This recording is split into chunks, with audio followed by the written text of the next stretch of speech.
I never thought the people who were supposed to love me most would be the ones to destroy me. But that Christmas Eve, surrounded by twinkling lights and the scent of pine, I learned that family can be the cruelest weapon of all. My hands trembled as I pulled into the circular driveway of the Thompson estate, already 20 minutes late. The mansion loomed before me, every window glowing with warm light, the massive wreath on the front door mocking me with its promise of holiday cheer. I sat in my beat-up Honda for a moment, gathering courage, knowing exactly what awaited me inside. Through the tall windows, I could see silhouettes moving around the dining room table, probably already seated, already judging my absence. I had promised Mom before she died that I would not let them break me anymore, that I would stand up for myself. But here I was, 3 years later, still showing up to these family gatherings like a dog returning to an owner who only kicked it, still hoping that maybe this time would be different, still believing that blood had to mean something. The moment I stepped through those ornate double doors, I knew I had been foolish to hope. Grandfather Thompson looked up from the head of the table, his face already twisted in that expression I knew so well, disappointment mixed with contempt. My Uncle David sat to his right, smirking into his wine glass, and beside him was Aunt Sarah, her perfectly manicured hand resting on a stack of papers that made my stomach drop. My grandmother sat across from them, her lips pursed in that way that meant she had already been complaining about me. Before I could even apologize for being late, David's voice cut through the room like a knife. He had always been good at that, making his cruelty sound like a joke. Everyone at the table looked up as he spoke, and I felt my face flush hot with embarrassment. Well, look who decided to grace us with her presence. Our little tech genius, probably too busy staring at computer screens to remember what time dinner started. His laugh was sharp and mean, and I saw Aunt Sarah hide a smile behind her napkin. I moved toward the empty chair at the far end of the table, as far from Grandfather as possible, my usual spot in this family, the place where I could be easily forgotten or ignored. As I walked, I tried to explain that there had been traffic on the highway, that I had left my apartment with plenty of time, but Grandfather waved his hand dismissively, cutting me off mid-sentence. Farah, do you even understand what respect means? What family means?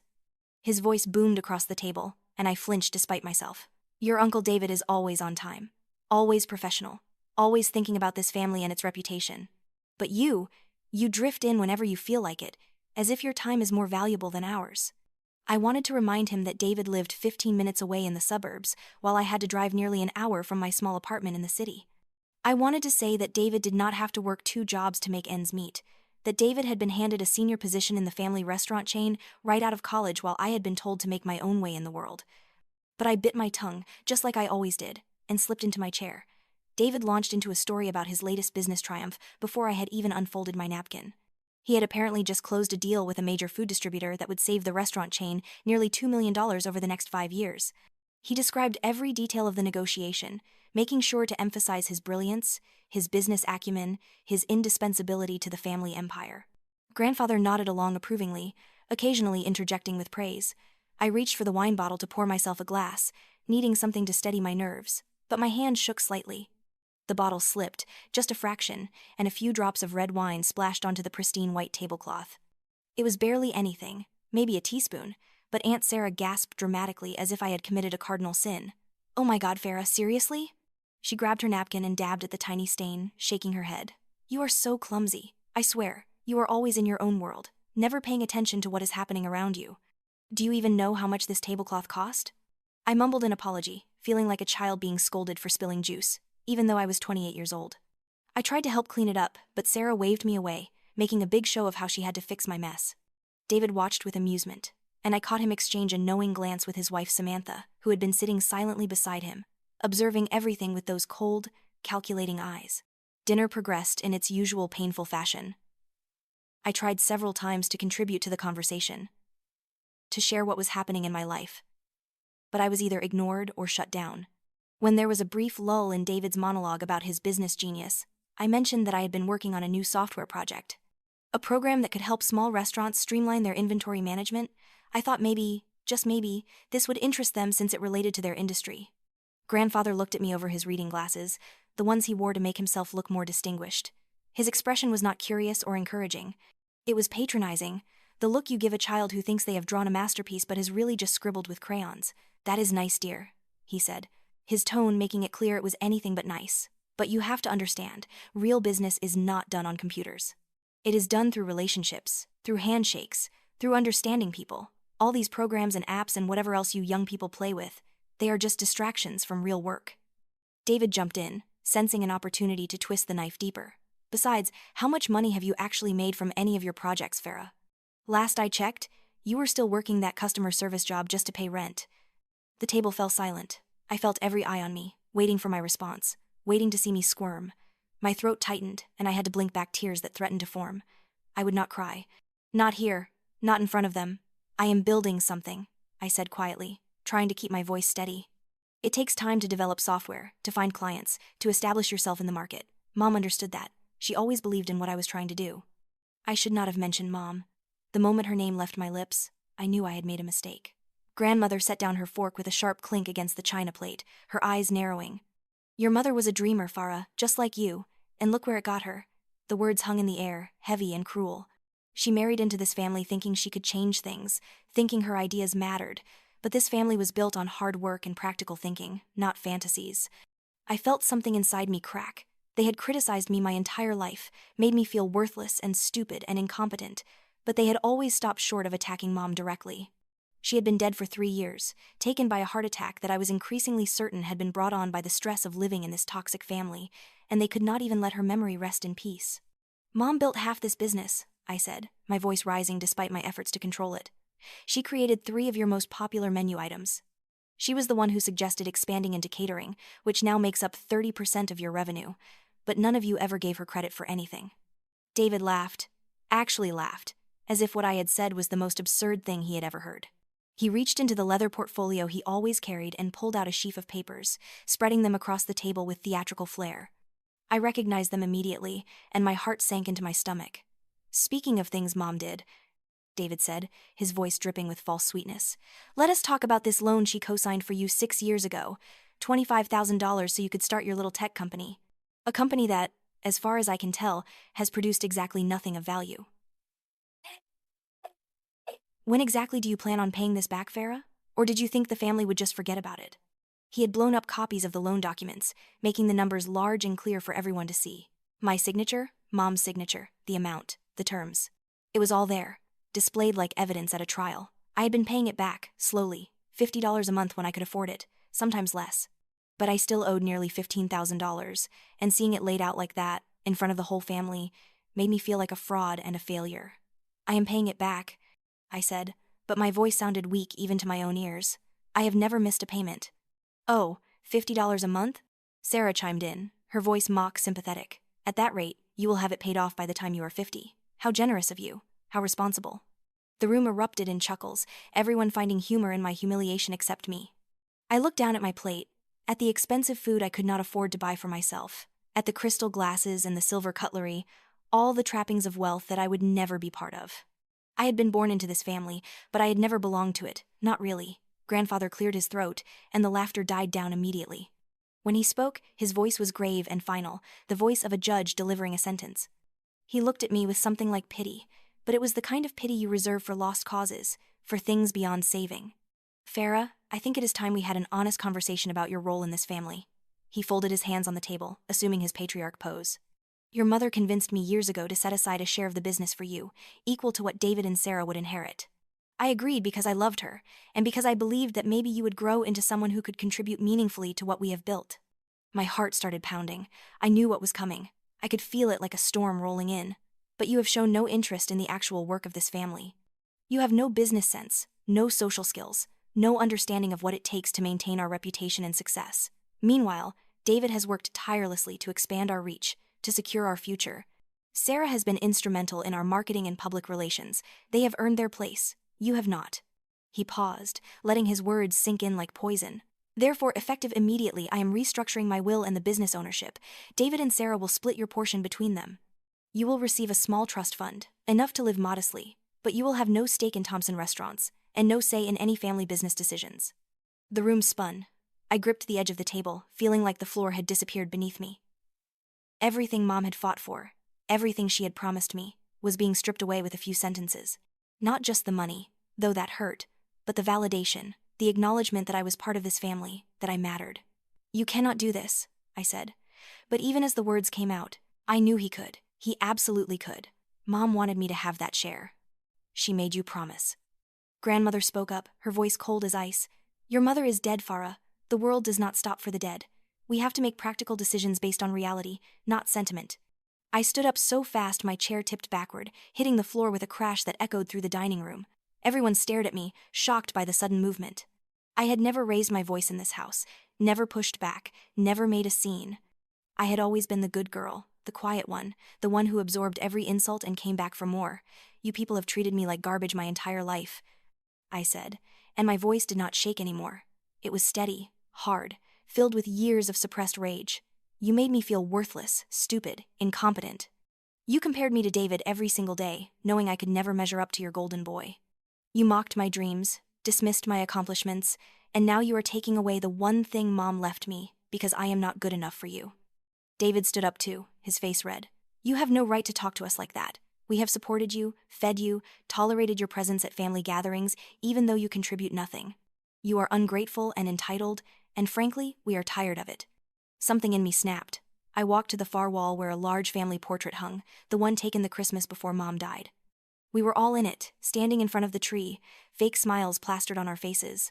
Mom was in the center, looking tired but happy, her arm around my shoulder. It was the only photo I had ever liked of this family because it was the last one with her in it. I reached up and tore it off the wall. The frame was heavy, expensive, and I lifted it above my head. For a moment, everyone froze, uncertain what I was about to do. Then I brought it down hard on the edge of the table, and the glass shattered into 1,000 pieces. The sound was spectacular, violent, satisfying. I grabbed the photo from the wreckage, the one with Mom's face smiling out at me, and ripped it right down the middle. One half showed Mom and me, the other showed the rest of them. I crumpled their half into a ball and threw it onto the table, where it landed in the middle of David's precious legal documents. You do not get to keep her memory, I said. You do not get to pretend you loved her or respected her when you made her life miserable, and you do not get to do the same thing to me anymore. I turned and walked toward the door. Behind me, Grandmother called out, her voice shrill and angry. If you walk out that door, Farah, you are walking out of this family forever. Do not come back, do not call, do not expect anything from us ever again. I stopped at the doorway and looked back at them one last time. They were all standing now, grouped together like a pack of wolves, united in their contempt for me. David had his arm around Grandfather's shoulders. Sarah was comforting Grandmother. Samantha stood slightly apart, her face unreadable. They looked like a family. They looked nothing like my family. Good, I said, and I walked out. I do not remember the drive home.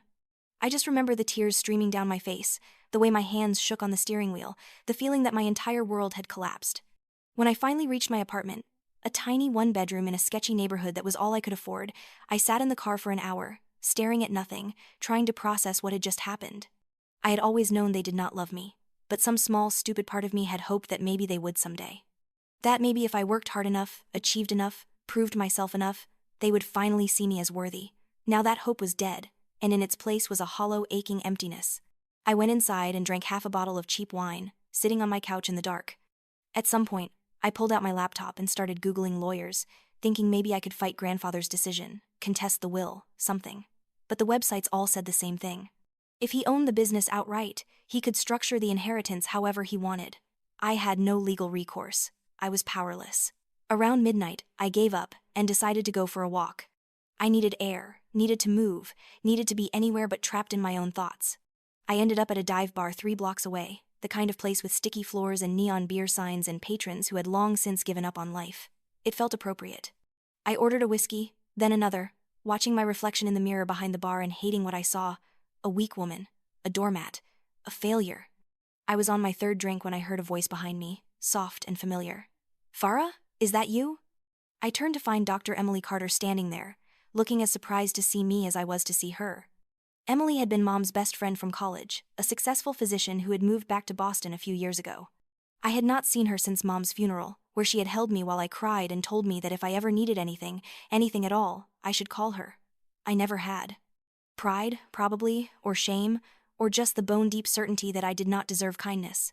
Emily, I said, and my voice cracked. What are you doing here? I live 2 blocks away, she said, sliding onto the stool next to me. This is my neighborhood spot. The question is, what are you doing here, and why do you look like your world just ended? That was all it took. I broke down right there in that trasty bar and told her everything. The dinner, the humiliation, the loan documents, Grandfather's announcement, the way I had destroyed the family photo and walked out. Emily listened without interrupting, her hand on my shoulder, her face growing darker with every detail I shared. When I finally finished, she was quiet for a long moment. Then she signaled the bartender for 2 more drinks and said something that would change everything. Farah, there is something I need to tell you.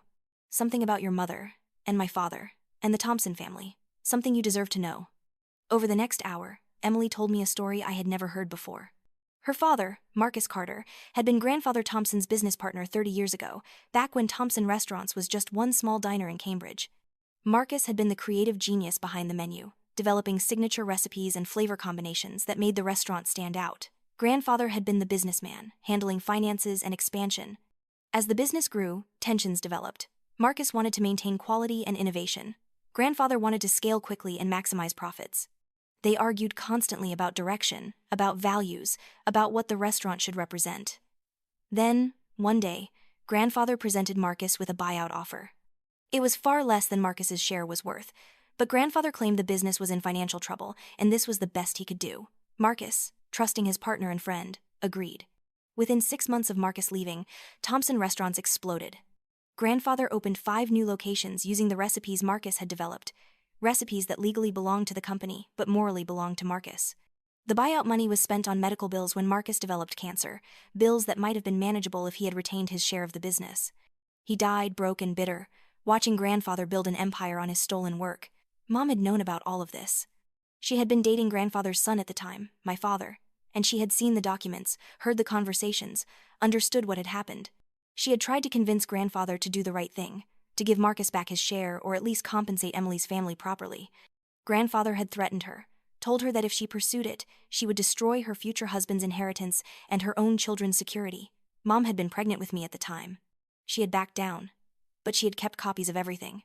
Financial records, contracts, letters between Grandfather and Marcus showing that Grandfather had deliberately misrepresented the company's financial health. Email exchanges where Grandfather explicitly discussed how to force Marcus out and claim full credit for the recipes. Mom had hidden these documents away, insurance in case she ever needed leverage against Grandfather. When my father died in a car accident when I was 5, Mom had become even more vulnerable.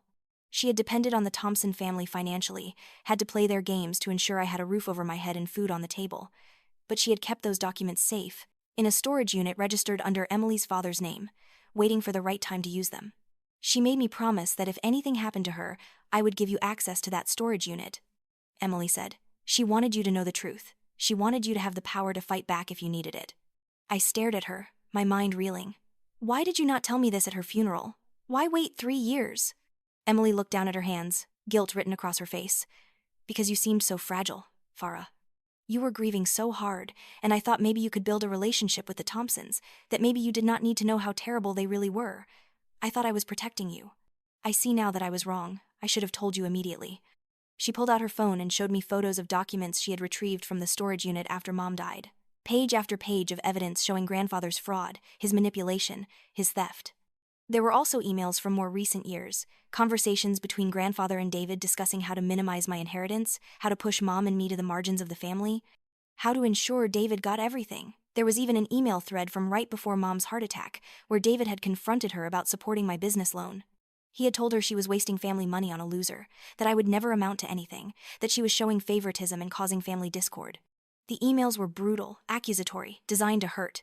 Mom had tried to defend me, had argued that I deserved the same chances David had been given, and David had responded with threats about cutting her off from family finances. The last email in the thread was dated 2 days before Mom died. In it, Grandfather told Mom that she needed to choose between her loyalty to me and her place in the family. He gave her 1 week to make David the primary beneficiary of her personal assets and convince me to give up my claim to any part of the business. If she refused, he would ensure she was cut off completely, left with nothing. Mom never responded to that email. She died before she could. I read those emails 3 times, my hands shaking with rage. They had not just treated me like garbage, they had driven Mom to an early grave with their cruelty and manipulation. They had stolen from Emily's family and built their empire on lies. And they had gotten away with all of it because no one had challenged them. I want to destroy them, I said quietly. I want to take everything from them the way they took everything from me and from you. Can these documents do that? Emily nodded slowly. If used correctly, yes, this evidence shows fraud, theft of intellectual property, possibly tax evasion depending on how they recorded the buyout. It could unravel everything Grandfather has built. But Farah, are you sure? This will not just hurt him. It will hurt everyone. David, Sarah, even people who work for the company who had nothing to do with this. Your extended family will hate you forever. I thought about that for exactly 3 seconds. They already hate me. And you know what? I do not care anymore. They made me feel like I was nothing, like I did not deserve to exist. They killed my mother as surely as if they had poisoned her. I am done being the victim in this story. I am done being weak. Emily looked at me for a long moment, then nodded. Okay, then let me help you. Let us do this right. Let us make sure they never hurt anyone again. We left that bar at 2 a.m. with a plan. It would take time, preparation, and careful execution, but I had spent my whole life being patient and careful. I could do it a while longer if it meant bringing down the people who had destroyed me. The next morning, I called in sick to my customer service job, the one David had mocked me for, and got to work. Emily gave me access to the storage unit, and I spent 3 days organizing every single document Mom had saved. I created digital copies, organized them by date and topic, cross-referenced them with public records and financial filings I found online. I built a database, the kind of thing I was actually good at, that made it easy to track every lie, every manipulation, every crime. Then I hired a private investigator named Ben Miller. He was expensive, recommended by Emily, who had used him in a medical malpractice case years ago, but he was worth every penny. I gave him the documents and asked him to verify everything, find more evidence if possible, and dig into current operations at Thompson restaurants. I wanted to know everything they were hiding. Ben delivered his report 6 weeks later, and it was even worse than I had imagined. The fraud against Emily's father was just the beginning. Over the past 30 years, Grandfather and David had engaged in systematic wage theft, paying immigrant workers under the table at below minimum wage. They had violated health codes repeatedly and bribed inspectors to look the other way. They had inflated their revenue numbers to investors while hiding liabilities, possibly securities fraud. They had claimed false charitable deductions on their taxes, reducing their tax burden by hundreds of thousands of dollars over the years. Most damning of all, Ben had found evidence that David was embezzling money from the company, moving it into personal accounts through fake consulting fees and inflated supply contracts with companies he secretly owned. Grandfather probably did not even know about that part, which made it even sweeter. David was robbing from the same family empire he acted so superior about protecting. This is enough to put them in prison, Ben told me. Not just financial penalties, actual prison time if a prosecutor wanted to pursue it aggressively. I smiled for the first time in weeks. Perfect. But I did not go to the authorities. Not yet. That would have been too easy, too quick. I wanted them to suffer the way I had suffered, slowly, publicly, with everyone watching. I wanted to destroy their reputations first, make them social pariahs, and only then bring down the legal hammer. I started with Mr. Henderson, the owner of Heritage Foods, a competitor restaurant group that had been trying to acquire Thompson restaurants for years. Grandfather had always refused, claiming Heritage Foods was run by an unprincipled businessman who did not understand true quality. In reality, Henderson ran a clean operation and had a stellar reputation. Grandfather just could not stand the idea of giving up control. I created an anonymous email account and reached out to Henderson with samples of the evidence I had. Not everything, just enough to show him what kind of people he was competing against. I suggested that if certain information became public, Thompson Restaurant's value would plummet, making them vulnerable to acquisition or hostile takeover. Henderson was interested, very interested. He hired his own investigators to verify what I sent him, and they confirmed everything. Then he started making moves, quiet at first, reaching out to Thompson Restaurant's key suppliers and offering better deals if they switched partnerships. He contacted franchise owners, suggesting they might want to reconsider their association with the Thompson brand, given some concerning information he had received. Slowly, pressure started building on Grandfather's business. Suppliers became less reliable. Franchise locations started reporting problems with corporate support. Revenue started dropping. Nothing dramatic, but enough to be noticeable. Grandfather and David thought it was just bad luck, a tough economy, normal business fluctuations. While they were distracted by that, I was working on myself. I had spent too long being the person they told me I was, weak and incompetent and worthless. I started going to therapy, really dealing with the trauma of growing up in that family. I joined a gym and started working out, getting physically stronger as my mental strength grew. I updated my wardrobe, replacing my thrift store clothes with quality pieces that made me feel confident and powerful. Most importantly, I threw myself into my work. The software project I had been developing, the inventory management system for restaurants, actually had potential. I refined it, beta tested it with small local restaurants, and incorporated feedback.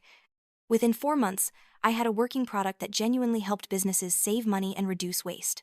I launched it under a company name that had no connection to me personally, marketing it to independent restaurants across New England. It started gaining traction, small at first, but growing steadily.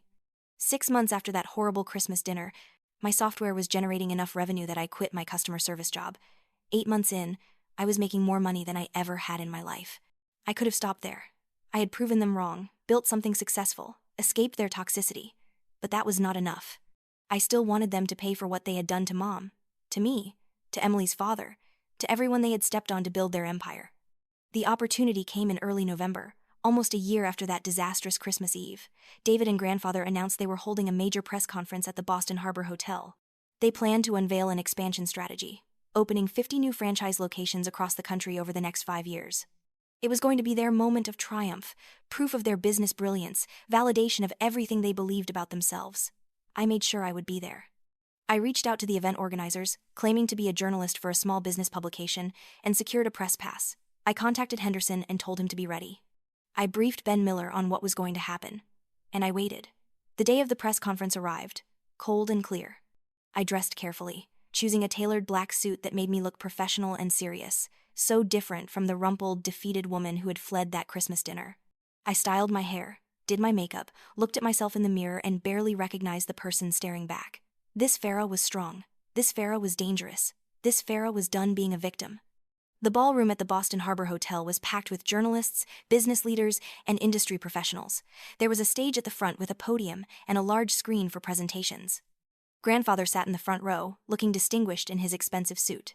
David stood near the stage, reviewing notes for his speech, probably planning how to take all the credit for the expansion plan. Sarah was there too, looking smug, ready to bask in reflected glory. I sat in the back, my press pass dangling from my neck, waiting. David took the stage to enthusiastic applause. He launched into his prepared remarks, talking about Thompson Restaurant's history of excellence, their commitment to quality, their family values. He showed slides with projected revenue, growth charts, franchise locations marked on a map of the United States. He was in his element, performing for the crowd, and I could see Grandfather beaming with pride. Our success is built on a foundation of integrity, David said, his voice booming through the sound system. My grandfather started this company with nothing but a dream and a determination to do things the right way. That legacy of honesty and hard work continues today. I stood up. Several people near me glanced over, confused why someone was standing during the presentation. I walked down the center aisle toward the stage, my heels clicking on the hardwood floor. David noticed me, his speech faltering slightly, his eyes narrowing as he tried to figure out who I was. Then recognition dawned, and his face went pale. "Farah?" he said into the microphone, his voice uncertain. "What are you doing here?" "I am here to tell the truth," I said clearly, loudly enough for people nearby to hear. "I am here to show everyone who the Thompson family really is." Security guards started moving toward me, but I was faster. I reached into my bag and pulled out a USB drive, holding it up for everyone to see. This drive contains documentation of 30 years of fraud, theft, wage violations, and corruption. Everything the Thompsons have built is based on lies, and I have proof. The room erupted in chaos. Journalists started shouting questions. David jumped off the stage and ran toward me, trying to grab the USB drive, but Ben Miller appeared from the crowd and intercepted him. Grandfather stood up, his face purple with rage, yelling for security to remove me. Sarah was on her phone, probably calling lawyers. "You can throw me out," I said, backing toward the nearest tech booth, "but it will not matter. This evidence is already in the hands of federal investigators, the IRS, and the Massachusetts Attorney General's office. It has been sent to every major news outlet in Boston. And right now my associate is uploading all of it to the internet, where it will be public record forever." I had reached the tech booth. The confused AV guy was staring at me, holding a remote control for the presentation screen. I took it from his hand gently and plugged my USB drive into the control panel. The screen behind David flickered, and suddenly, instead of showing Thompson Restaurant's expansion plans, it was showing scanned documents. Contracts between Grandfather and Marcus Carter. Financial records proving the fraudulent buyout. Emails discussing how to cheat Emily's family out of what they were owed. "This is Marcus Carter," I said, pointing to a photo on the screen. An old man with kind eyes, Emily's father. 30 years ago, he created the recipes that made Thompson Restaurants famous. His partner, James Thompson, stole those recipes and forced him out of the business with a buyout based on fraudulent financial statements. Marcus died broke, while the Thompsons built an empire worth $100 million on his stolen work. More documents flashed on the screen. Tax returns showing false deductions, payroll records proving wage theft, health inspection reports that had been falsified. Each image was damning, incontrovertible evidence of systematic criminal behavior. But that was just the beginning. I continued, my voice steady and strong. For 3 decades, the Thompsons have violated labor laws, bribed officials, committed tax fraud, and cheated investors. And more recently, David Thompson has been embezzling money from his own family business, stealing from the same company he claims to be protecting. The screen switched to show David's secret bank accounts, the shell companies he had created, the paper trail of money moving from Thompson Restaurants into his personal control. This was news even to grandfather, whose face went from angry to shocked as he saw the evidence of his golden boy's betrayal. David finally broke free from Ben and lunged at me again, but he was too late and too uncoordinated, stumbling over chairs. Security had reached me, but they seemed unsure what to do. I was not being violent or threatening, just exposing the truth. The journalists were going crazy, cameras flashing, video rolling, everyone trying to get a statement or a better view of the documents on the screen. My mother knew all of this, I said, and my voice cracked slightly with emotion. She tried to make them do the right thing, and they punished her for it. They tormented her, manipulated her, made her last years miserable. They drove her to an early grave, and then they tried to erase her contributions and push me out of the family completely. But she left me the truth. She left me justice. I looked directly at grandfather, who was staring at me with an expression I had never seen before, something between hatred and fear. You told me I was worthless. You said I contributed nothing. You made me believe I did not deserve to exist. But I am the one standing here today, exposing your crimes, while you are about to lose everything. Mr. Henderson chose that moment to make his entrance, walking into the ballroom with his legal team. He approached the stage with the confidence of a man who had been waiting years for this opportunity. Mr. Thompson, he said loudly, addressing grandfather. Given the serious allegations that have just been presented, Heritage Foods is formally withdrawing our interest in any partnership with Thompson Restaurants. Additionally, we will be contacting all of your current franchise partners to offer them an opportunity to rebrand under our umbrella, free from association with your criminal enterprise.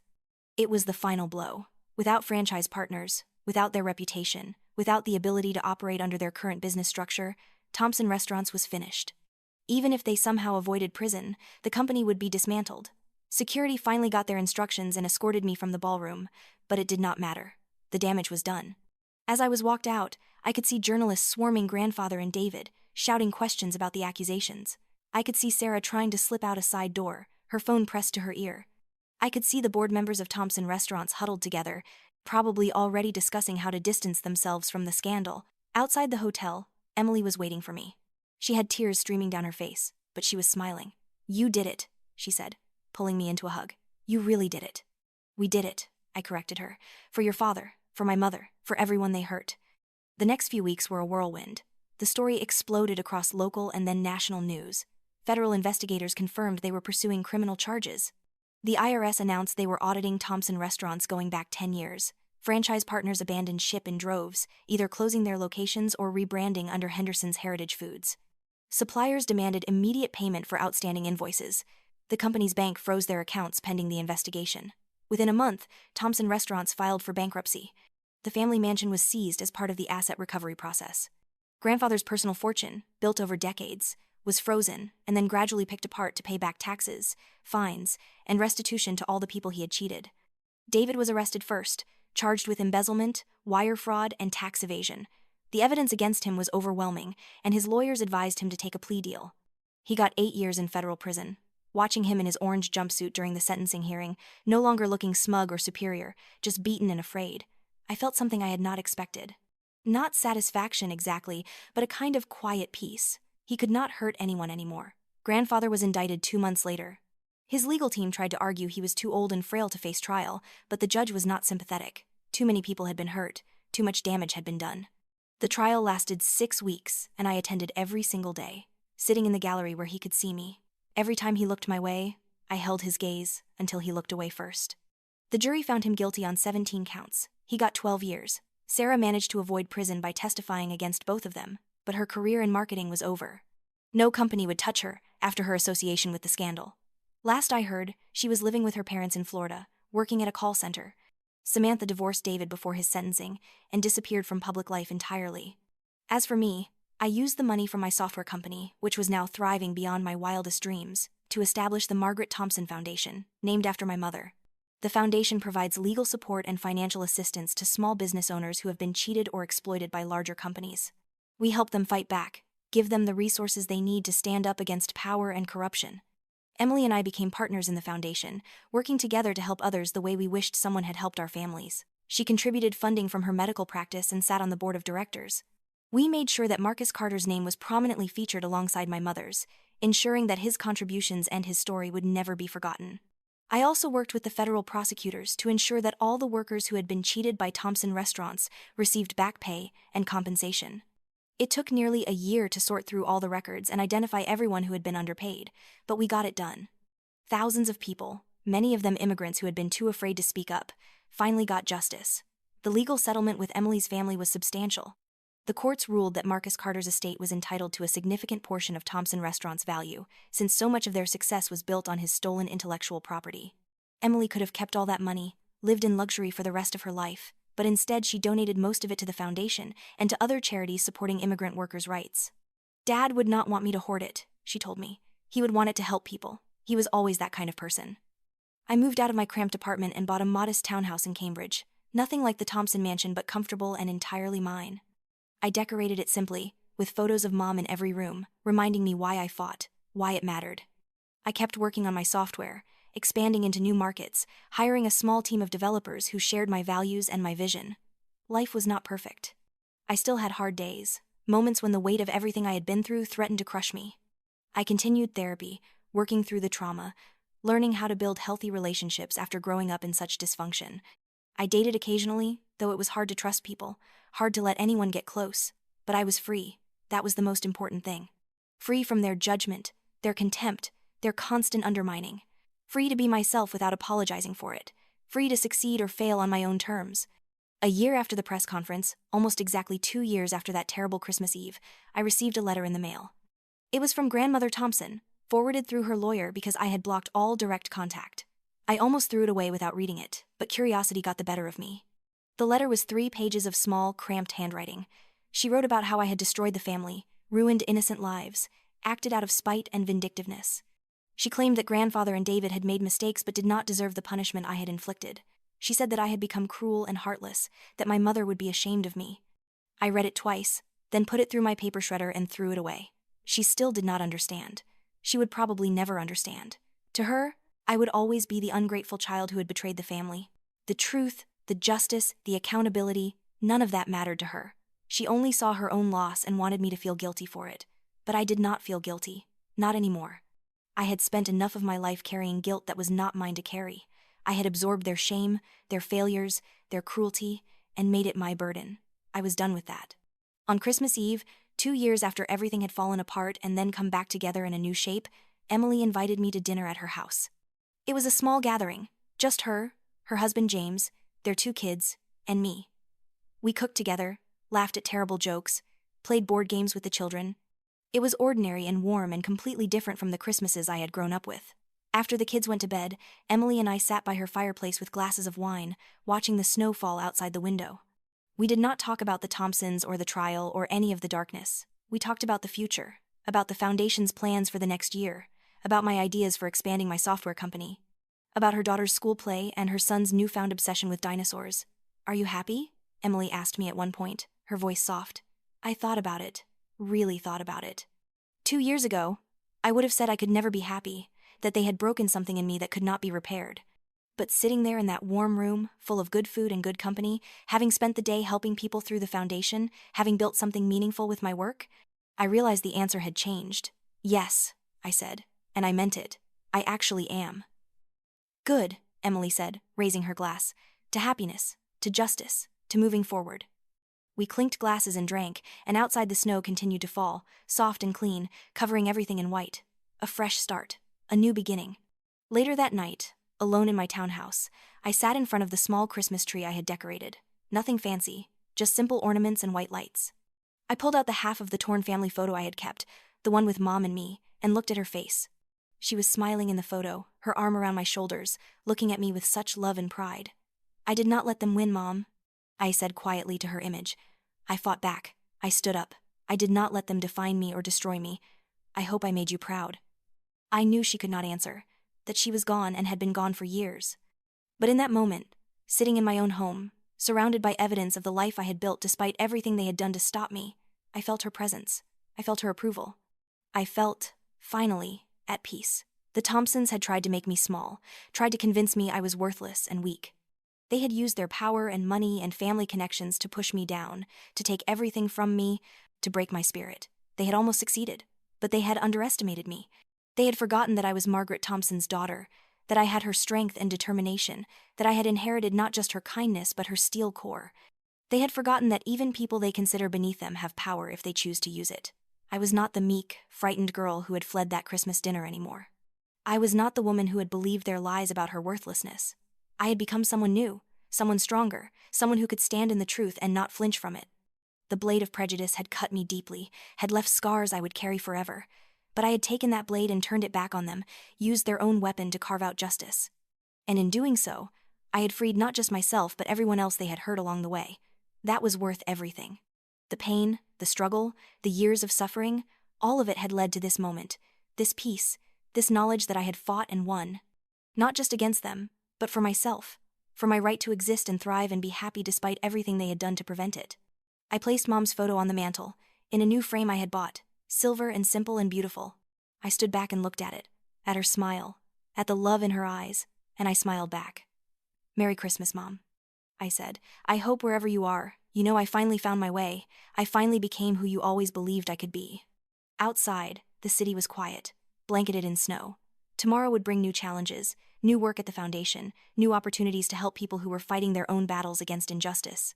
But tonight, I was just here, in this moment, in this peace I had fought so hard to earn. I turned off the lights except for the tree and sat in the soft glow, thinking about how far I had come. From that broken woman in the dive bar to this, to freedom and purpose and genuine happiness. The journey had been brutal, but I would not trade it, because it had made me who I was now, strong, independent, unafraid, unbowed. The Thompsons had taught me, in their cruelty, what I was capable of when pushed to my limits. They had shown me that I had reserves of strength I never knew existed. They had, ironically, given me the greatest gift of all by trying to destroy me. They had forced me to become powerful. I raised my wine glass in a silent toast to myself, to Emily, to Mom, to everyone who had ever been told they were not enough and had found the courage to prove their tormentors wrong. Then I drank, savoring the taste, savoring the moment, savoring this hard-won peace. The blade of prejudice had failed to kill me. Instead, it had forged me into something unbreakable. And that, I thought with a smile, was the best revenge of all.